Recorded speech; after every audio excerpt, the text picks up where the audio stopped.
guys, welcome to the Hmongipino Podcast, bringing you love, culture, and having fun to your life.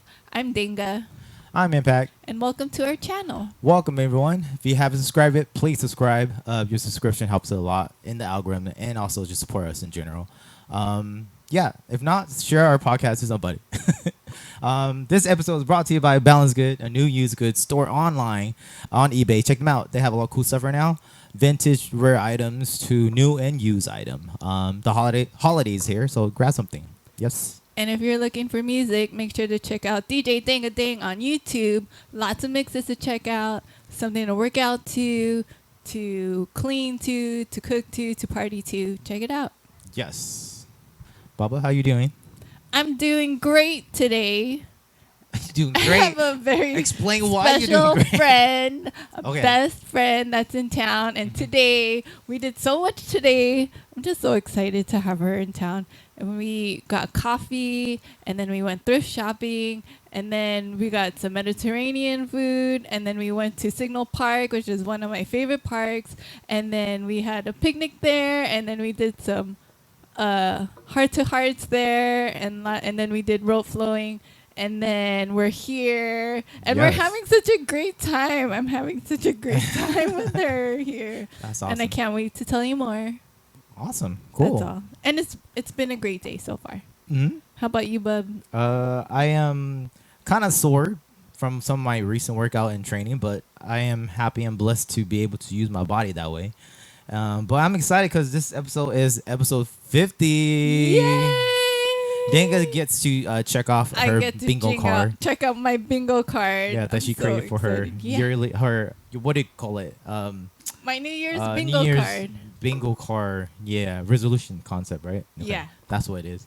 But yeah, I'm excited. I'm excited for 50 episodes, and not just that, we have a special guest, our second guest of the series. And it's just great because she's your best friend. Yeah, and I got my brother last time, yeah. So it's just great to have one from both our sides. Yeah, cool. All right. Today's 50th episode is special because we're reconnecting with someone who's not only been part of our story, but has such an inspiring story of her own. Co-founder of Mixed Ingredients, mother of House of Jacks, co-founder of Golden Hour Running Club, Soma and I go way back from our college days. We're diving into her journey, her roots, our friendship, and how the world of arts and cultures play into her life. She's an amazing dancer, mover, entrepreneur, and my bestie. Please welcome Jenay, Shinobi, Jax, Anolin. Yay! Welcome to our podcast. Wow, you guys, I feel so humbled right now because I have been watching since the beginning, and I can't believe I'm actually behind the camera now. And I'm here. We're so excited to have you here. So, and thank you for being a part of our 50th episode and our second guest ever. That's right. So awesome. Special occasion. Yeah. For a special person. Special. Okay. All right. So, you ready? I'm ready to love me, y'all. Let's go. Okay. I'm down. This is exciting. Good. Let's go. Okay, so tell us a little bit about who you are, where you grew up, and the beginning chapters of your life. Wow, we go deep in this show. I love this. So my name is Jenay. I am from Oakland, California, born and raised. Let's go. Currently, I live in Fresno, California, representing the 559. But yeah, I would just say I am a creative artist who loves to move. That's who I am. That's who I want to be and who I'll always be. Nice. Let's go. All right. So, how did you encounter your creative side, I guess?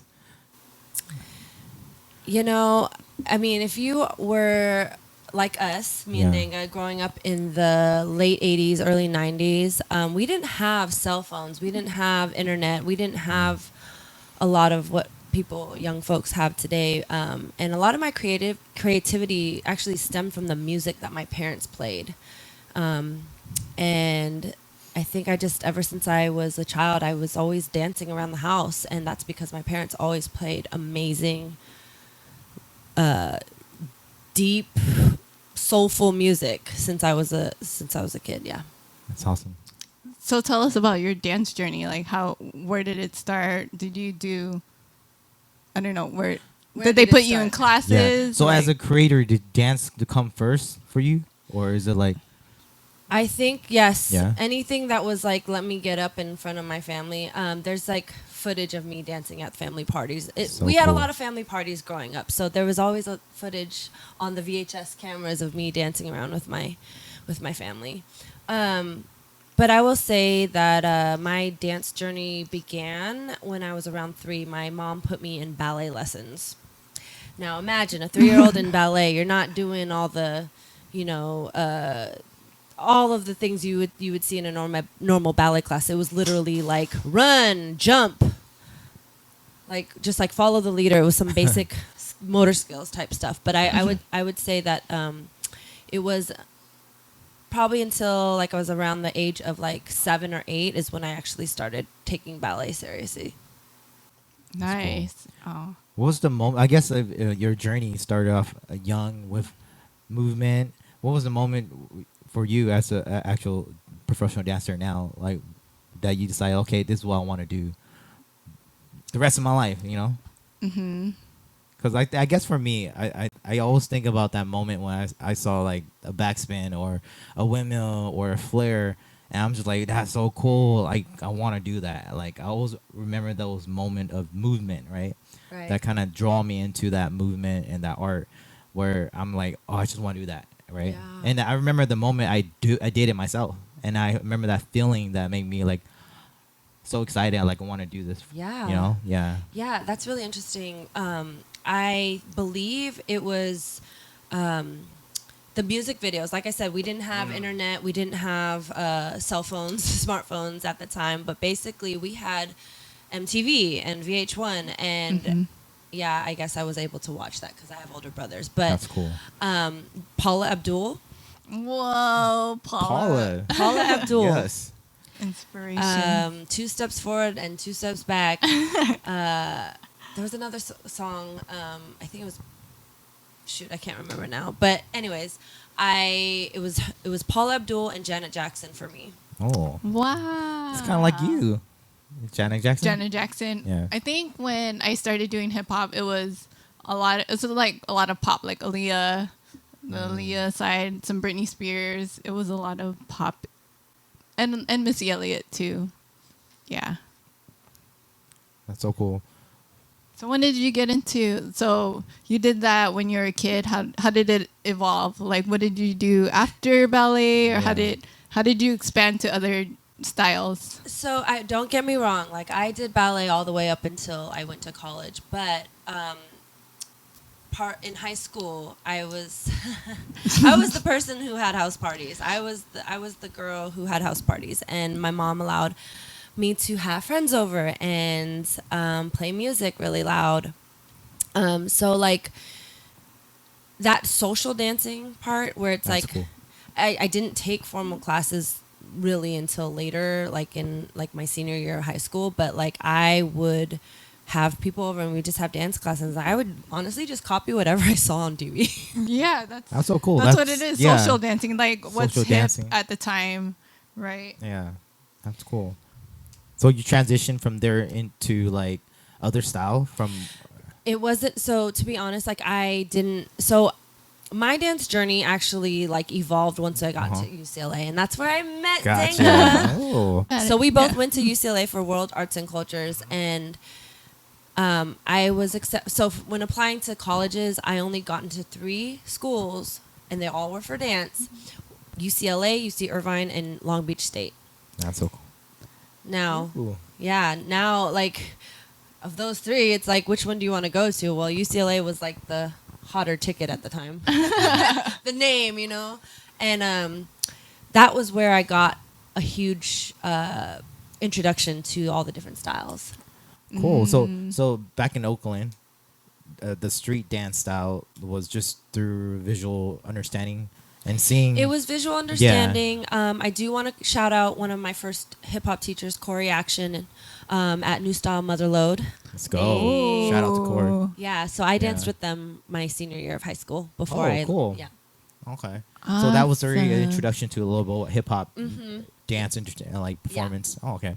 Cool. And then from there, you decided to go to UCLA, obviously, for dance. Yes. That's where you met this one. This amazing. I thought she was dancer. so cool. Like Jenay was such an amazing. She was an amazing ballet dancer, and she did hip hop. Because sometimes when I used to see dancers that did ballet and then hip hop, they were like really strong in one thing, and then kind of like, Yeah. that's all right. But Jenay was like good at both dance styles, That's and she was so stylish. She had such great style, and I was like so in awe of her. I was like, she's so cool. I want to be her friend. And guess what? You And two now are she's friends. my best friend. We've been friends for over We've 20 been years. friends since, and Oh, she's that's so still fun. the same. She's still an amazing mover, and she does so many different styles. Like every movement, what do you call it? Endeavor she puts her mind to, she's great at it, and she still has a great style. And I always get surprised with whatever haircut she has. She always can pull it off so well. Or hair color. Yeah, or hair color, or piercing in her face. Like she's always been like the cool dancer person, mover person. Friend. Love you, girl. That's cool. I love you too. That's what I remembered from, and all the fun times in college. In all the fun time in college. And all the real fun We all need a friend like Jenay, right? Yeah. Yeah. Okay, let me tell you, Jenay was my first friend that I met at UCLA. Or yeah, was she? Because then remember we did orientation, and then there was a third. There was a third. But she didn't stick around. What's her name? No, you can't say No, it. That's okay. We don't need to say it. No, it's okay. No, I don't want to say it. Yeah, but, it's okay. We don't need to. She's not in our life anymore. But Okay. but Jenay was my first friend that I did meet That's cool. and stuck around forever. What? Okay, let me go into a question. I wonder if it's different. What's your first memory of meeting me and then him separately? Okay. Well, so our freshman year at UCLA, there was a class called Theater Production with Professor Kevin Kane. Shout out to Mr. Yeah, Kane. Mr. Kane. Mr. Kane. And part of the first week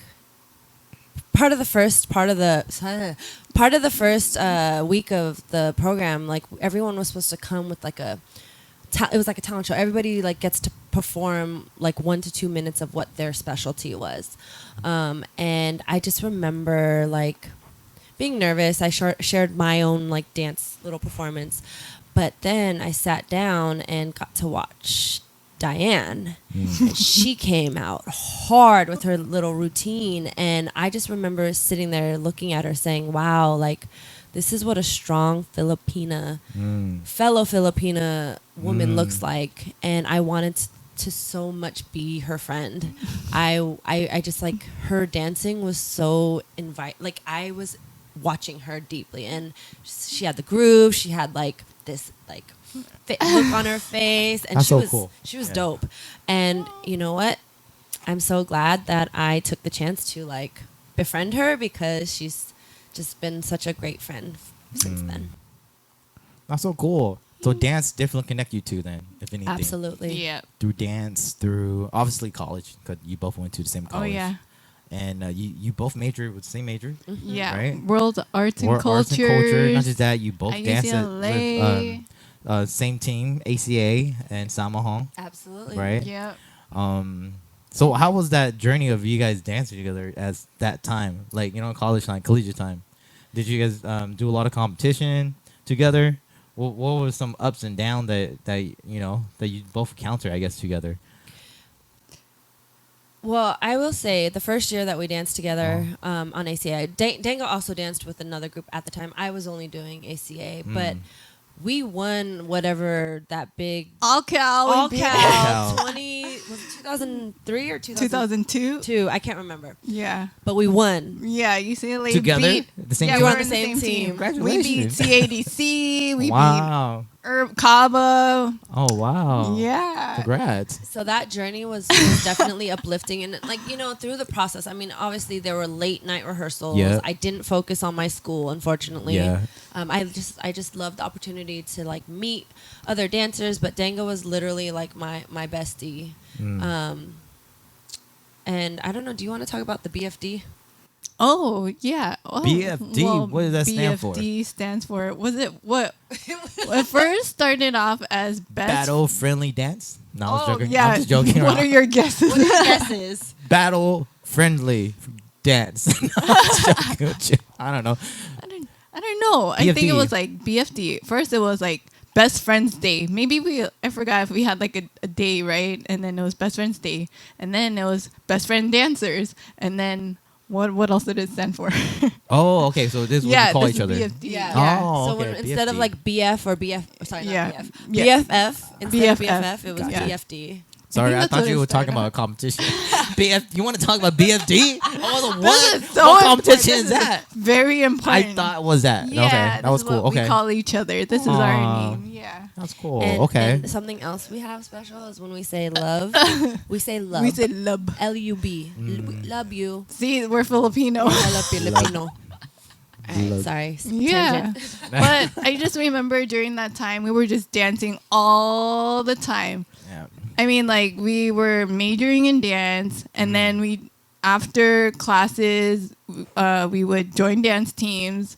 I know you dance with ACA, and then, like, she eventually joined Samahang after. But it was, like, That's it was just nonstop dancing all the time. And then in college, you're dancing and partying, too. So it's, like, this is all we were doing, That's just having, true. like, enjoying, living our best life, plus going to school and doing our best in school.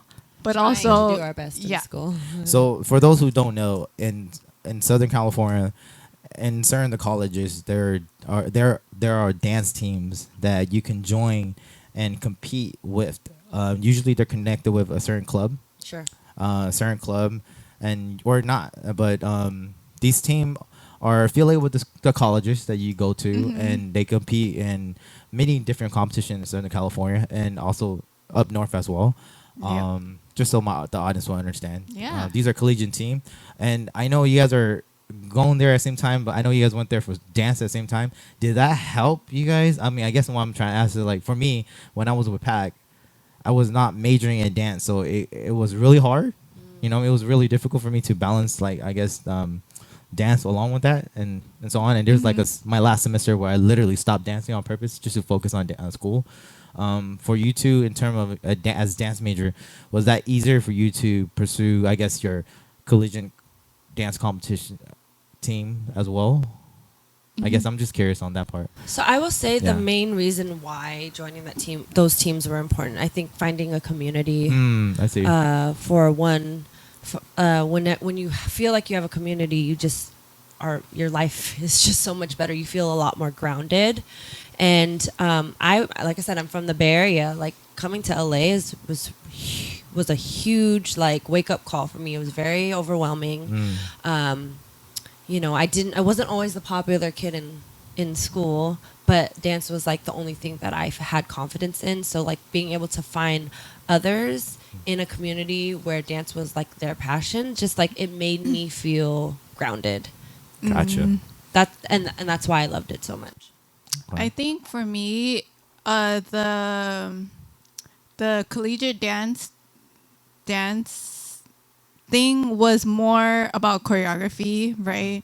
Got it. And then with World Arts and Cultures, it was like looking at dance in a more deeper level. Like, why are you doing it this way? And then they do a lot of like repeating and theories and themes and A lot more storytelling. Yeah, when it That's comes cool. to an intention. When it comes, yeah, to more performance, yeah. intentional Diving on deep into on dance. your movement as opposed to just putting choreographies together Okay. in that way. Cool. So it sounds like both kind of help you in, I guess, a therapeutic way, right? Absolutely. You find community through your dance team, and at the same time with your major, you find different meaning with dance that kind of help you, I guess, transcend and also like I guess, accomplish what you got to accomplish, right? As as a dancer and a dance major, Yeah. right? Because those Yeah. two are different. When Absolutely. you're a dance student compared to a dancer outside of, I guess, a collegiate world, right? Yeah. Right. And then Cool. I think for me, before going to UCLA, I don't think I was really in touch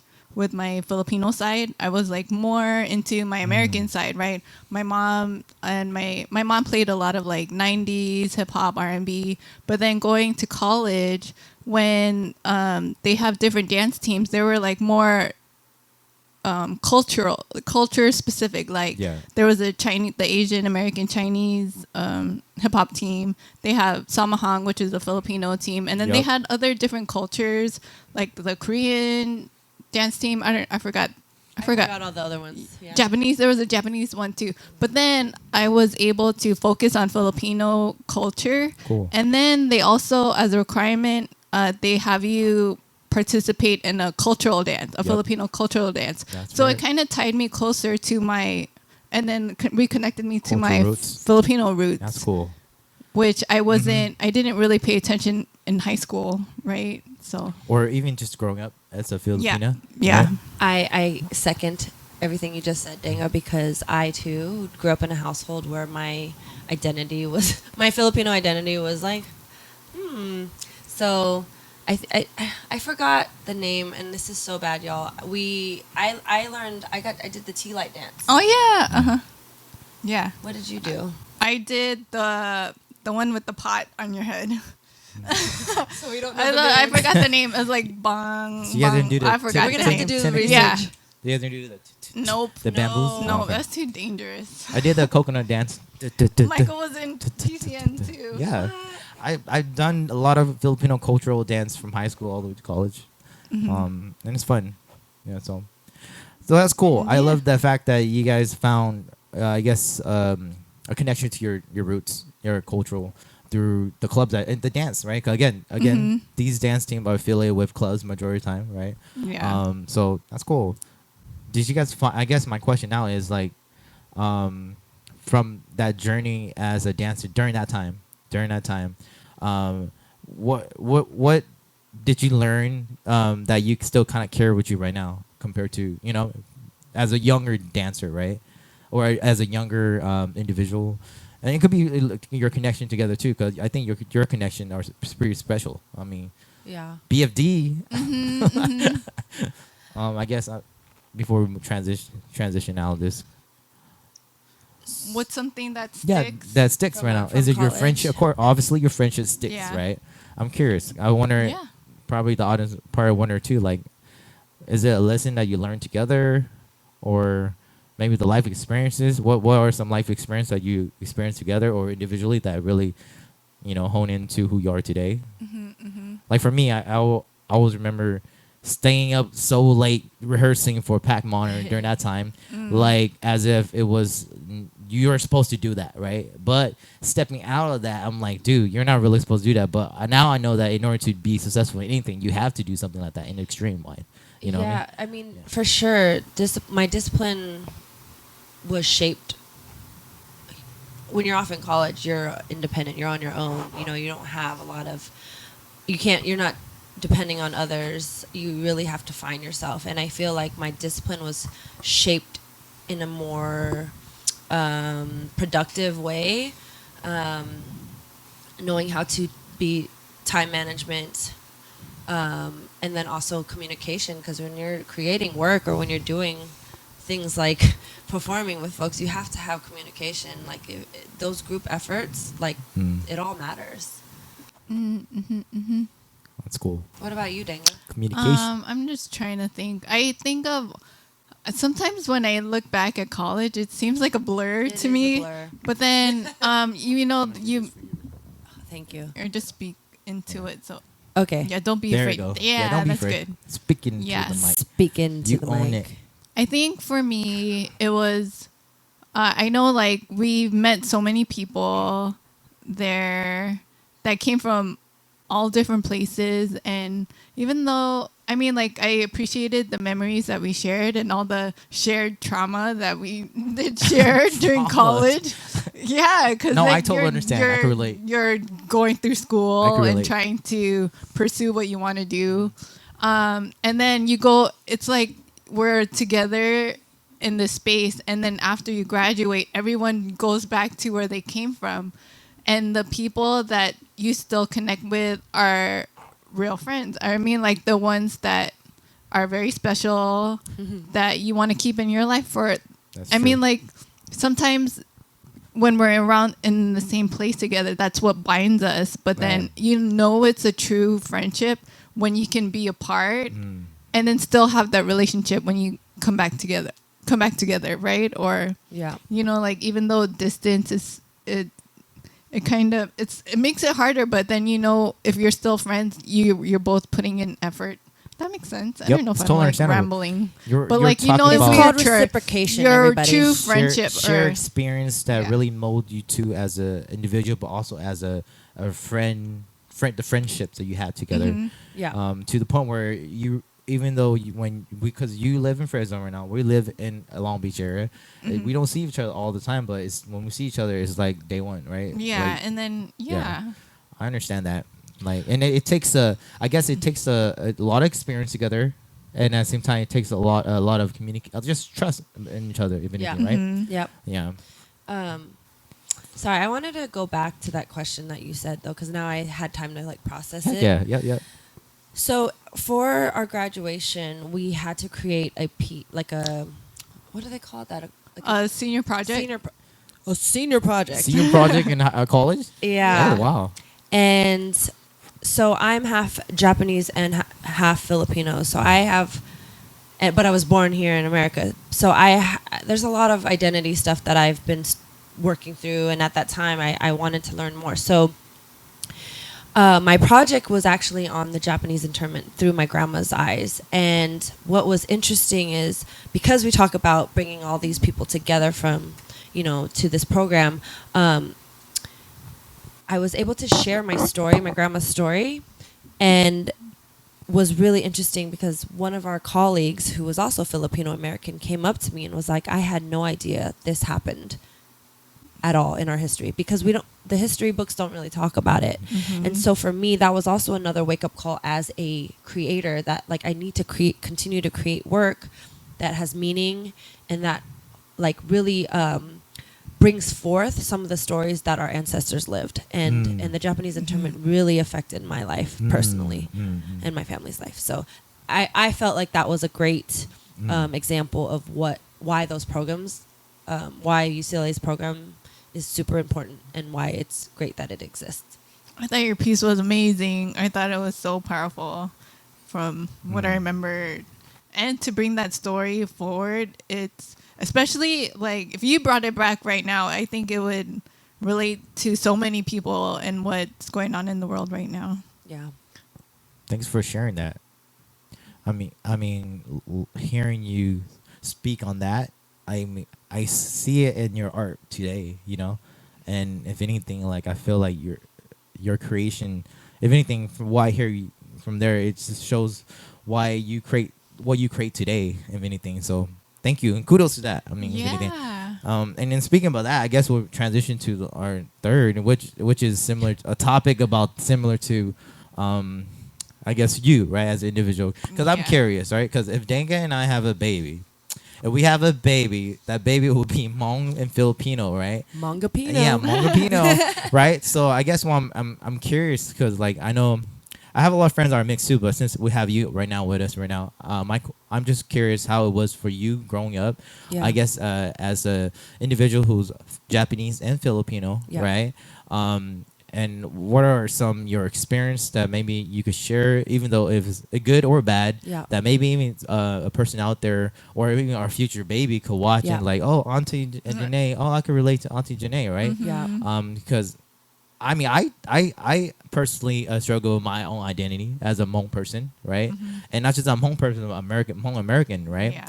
And if anything, for me as an individual, as a full Hmong person, for me to struggle with that, I wonder how it is with like a person who's have two cultures mixed together, right? I'm pretty sure there's a lot of pros and a lot of great stuff about it, right? But if anything, I guess it's free range. Just share. I'm just curious about your that. Experience. Yeah, your I love experience. this question. Thank you guys so much also for like having this platform to share stories.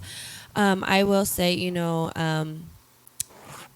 going back to the internment camp, like obviously, on my Filipino side, my grandparents were immigrants. But my grandma was born in Stockton, California. And I guess at that time, and with our history, like a lot of Asian Americans just wanted to be accepted. And so assimilation was like a huge thing. So you want to fit in. So sometimes that also means we have to downplay or like, I don't want to say downplay, but our culture becomes kind of... Your authentic self. Yeah. Yes, we lose a lot of it. And... So, I didn't grow up speaking any other languages but English. I was confused about, because I have a Catholic Filipino side and then I have a Buddhist Japanese side. That was confusing. I would say the only thing that I feel like I held on to was food. Food was like the main thing that was passed down, right? So I hold on to the recipes from my families deeply. I cook them as much as I can because that is like what holds me to my culture.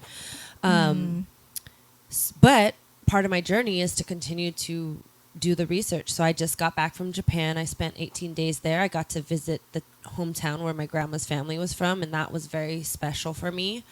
I eventually would love to go to the Philippines and find out more about my dad's side.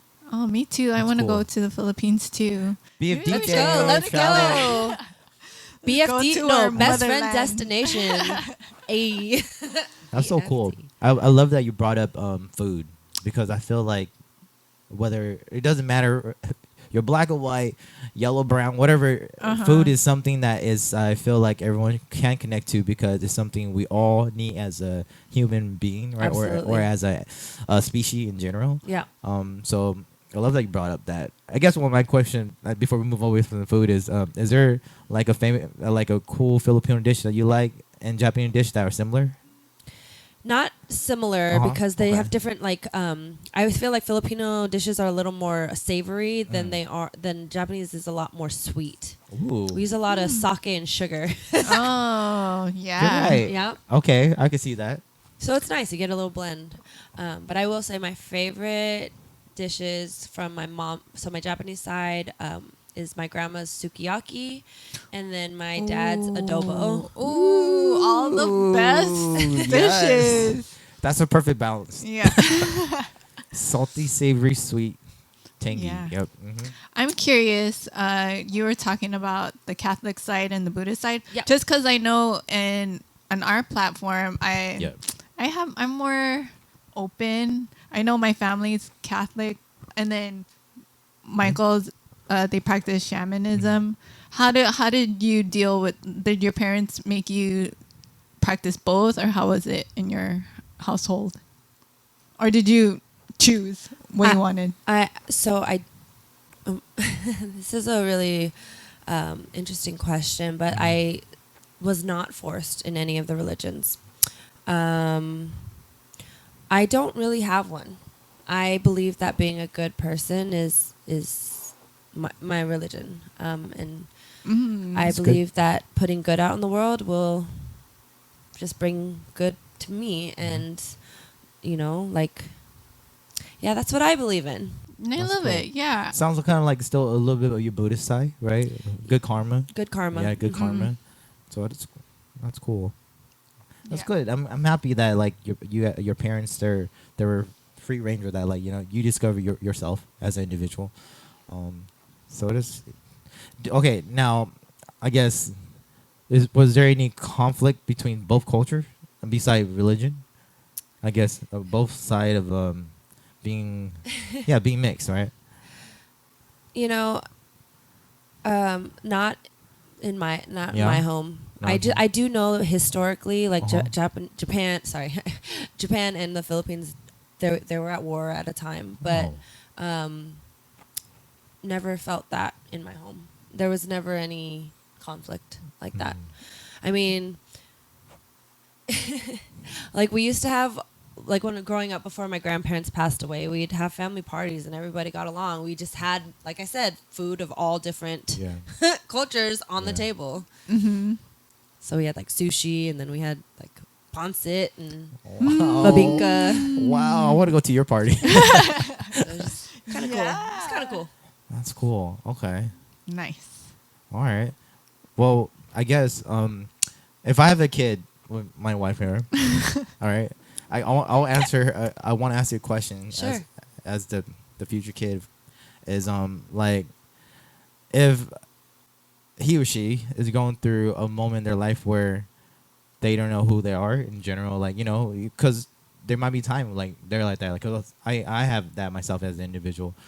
What is one of your, I guess, recommendation or I guess words of wisdom to them to hopefully pick them up at the low point where maybe they're struggling with being Hmong or struggling with being Filipino, you know, I guess.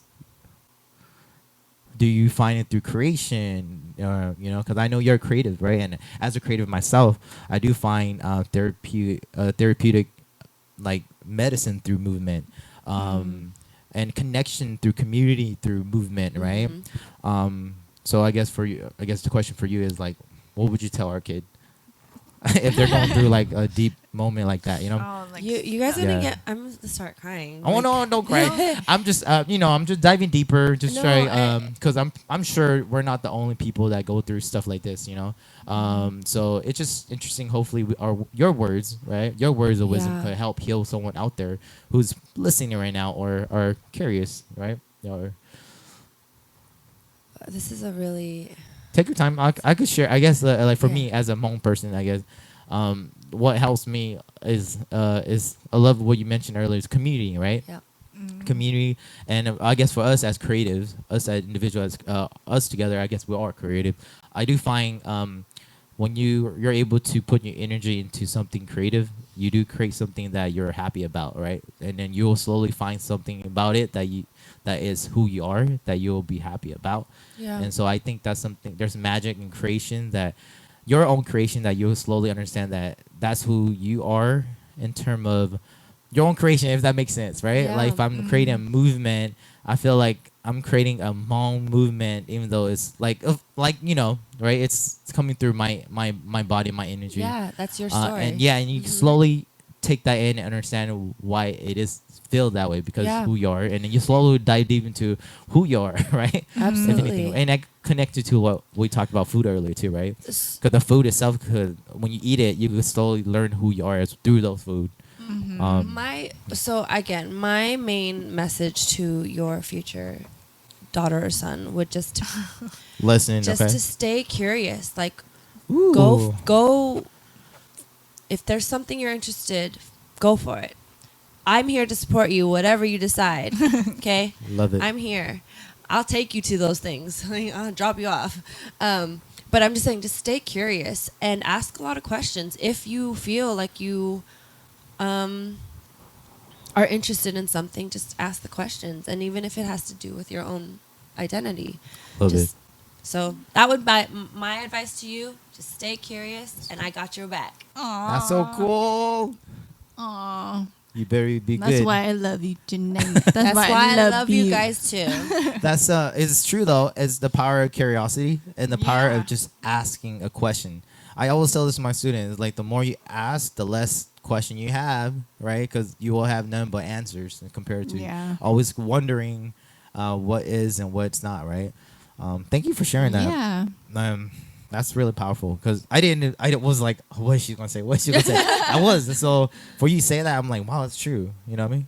I mean, it makes me wonder myself now when I do stuff or stuff. I should ask one more question, because you know we do have an ego sometimes as individual where it kind of holds our back, even though we don't want to, you know, admit it, or kind of like what do you call it?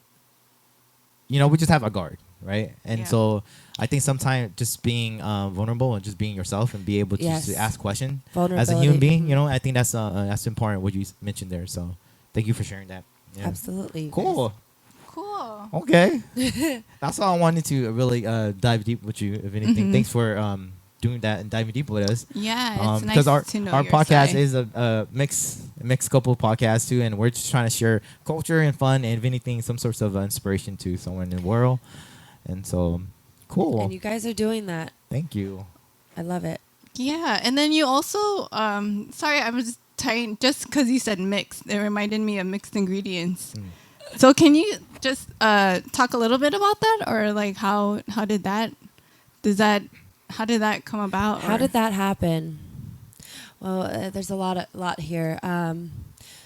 So immediately after I graduated from UCLA, I went back to the Bay because LA is a lot more intense and it's a lot faster paced than I am comfortable with. So I went back to the Bay and, continued to teach dance. I became a personal trainer. And then I danced for a while doing some commercial gigs with a group out there. Shout out Ronnie Reddick, La Femme Panache. Oh, yeah. And then I just went through a really hard time. I lost my father to cancer in 2009.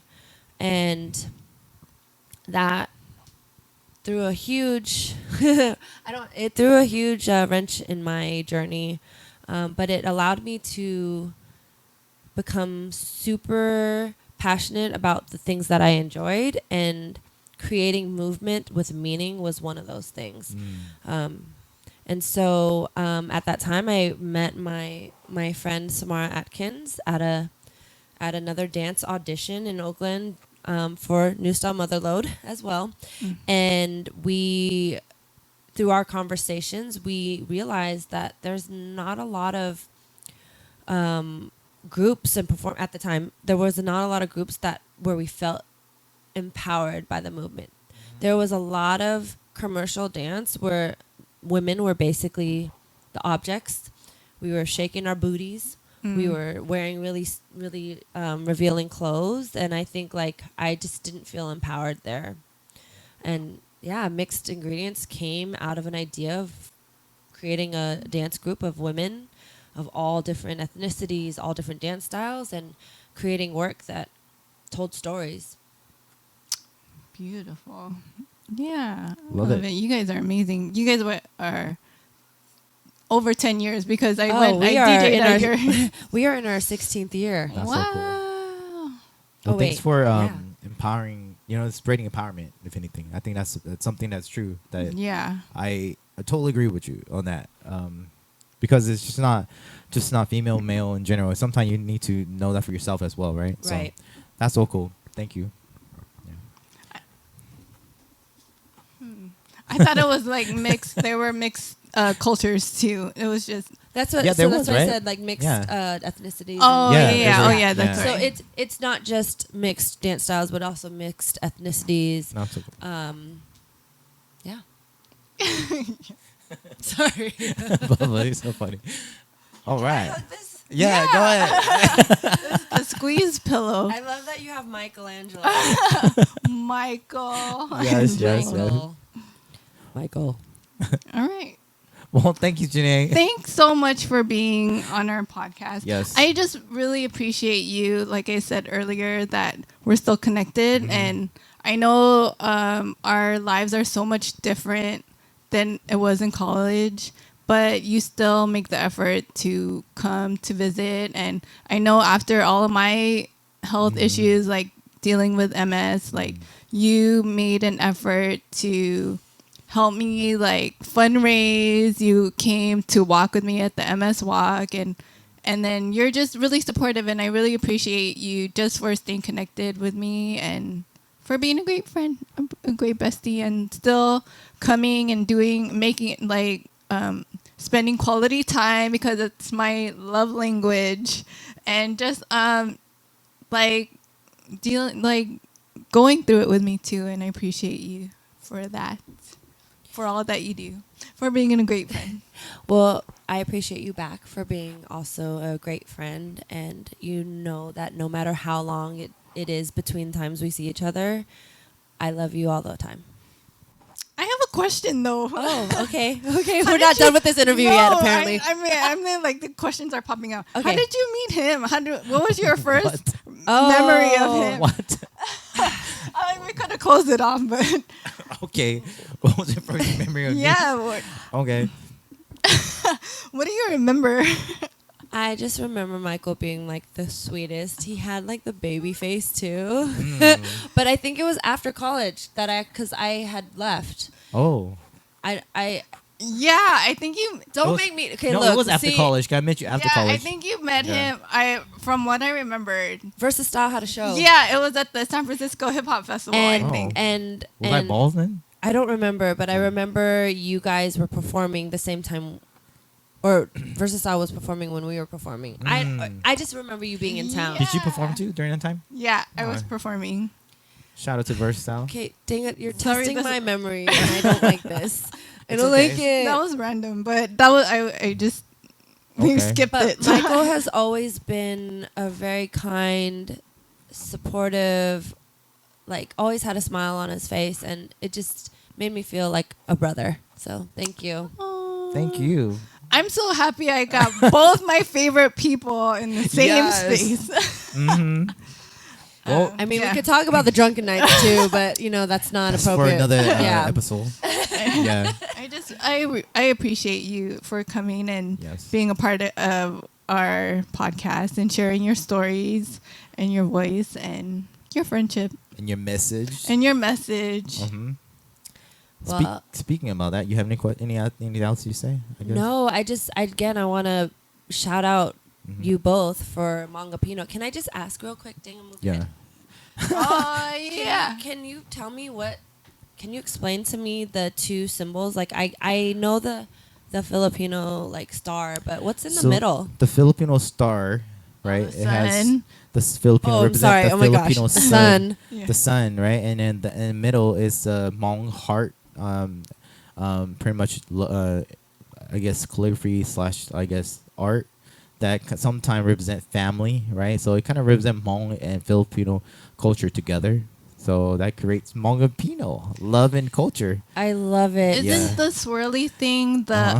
elephant footprint? Yeah, the so it's elephant like a elephant footprint, footprint. and in the meaning, elephants carries the family, I guess, aura strongly. So it represent like family and love and culture with the Filipino sun. Michael to also glow. knew about the rays. How many rays and what would it stand for? It's the islands that. Oh, the 8 rays. Yeah, Yeah. pretty much the 8 islands that retaliate against the Spanish, right? I'm just saying, and then that's how they that's what represent the 8 islands. I All learned right. so Correct much. me if I'm wrong. I learned so much right now. But see, Oh, yeah, that's but culture that's- for you. That's that's where our logo. Thank you for came doing from. that. We haven't really spoke about the logo, but that's what it kind of represent.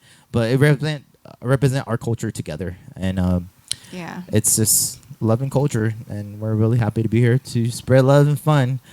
Well, thank you for having No me. problem. I really appreciate it. And congratulations on your 50th episode. Woo! Let's go, Hmongipino. Jenay, is there? How do people reach out to you? Give us your Yeah. contact. All right, y'all. So, What What are you working currently on? doing right now? Yeah, let us know.